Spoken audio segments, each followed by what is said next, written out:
you've got your slip knot on the hook. Now we need to make a chain. So make sure the tail end of the yarn is in the same hand as the hook. The yarn in the other hand is going to wrap over the hook in a clockwise direction.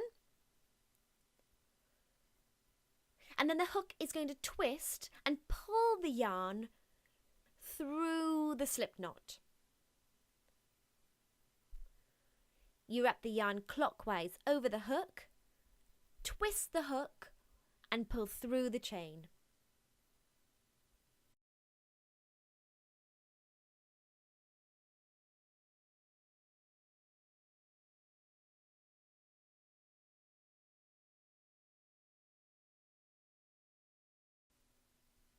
Have a look at the left hand.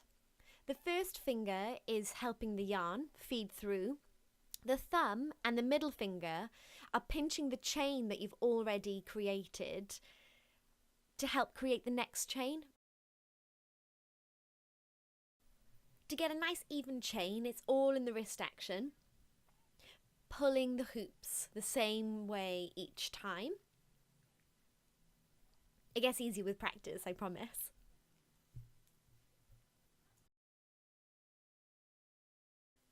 And if you keep going, you get yourself a nice crochet chain.